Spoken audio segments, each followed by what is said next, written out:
Hi, my name is Tyler Westfall. I'm 24. I've been on the U.S. national team since 2016, and I'm currently a coach for the Potomac Whitewater Racing Center.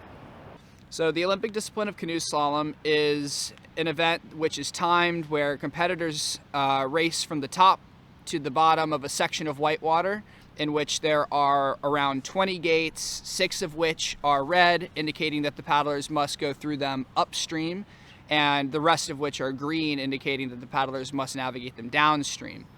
If a paddler is to touch one of the gates, they incur a 2-second penalty to their final time, and if they miss one of the gates, they incur a 50-second penalty, which is pretty much game over.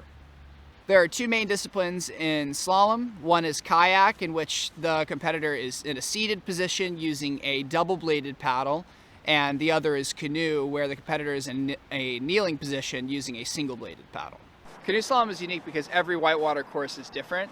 So every time that you go to a different race, you have to acclimate your paddling style to the new whitewater course. It has different features, different volume of water, stuff like that.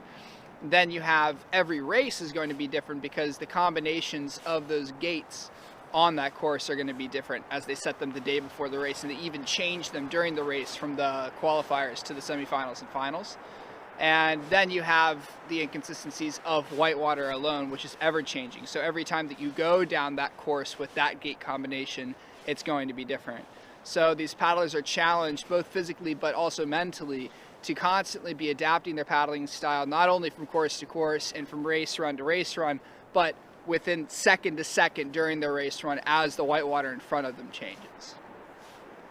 So the U.S. national team has 3 age categories: the open category or senior team, which is composed of the top 3 athletes in each category of slalom in the nation, regardless of age. And then we have the junior team, which is the top 3 under 18 in the 2 different categories. And then we have the under 23 team, which is the top 3 between the ages of 18 and 23 in the 2 categories of slalom. Here at PWRC, we provide instruction for everyone from the very beginners at age 8 or 9 who have never been in a boat before, all the way up to senior team athletes who are vying for an Olympic spot. Over the years, the Potomac Whitewater Racing Center has produced multiple top-level athletes, including world champions and Olympians. The Potomac River really stands to be a breeding ground for the United States in the sport of canoe slalom. And specifically, the neighborhood of Brookmont is a hot spot and has been for years because of the resource, the feeder canal that we have, which has been used since the 60s until now in canoe slalom, and been integral in the U.S.'s success in canoe slalom. So a year for our athletes looks like a lot of training at home and whatnot, but we also do a bit of traveling. We'll do training camps at some of the larger whitewater centers that we have here in the United States, as well as going to competitions, national championships, U.S. Open, and smaller club competitions around the U.S. Our paddlers who do make one of the national team spots have the opportunities to go abroad as well and compete at under 23 junior and senior world championships and senior world cups.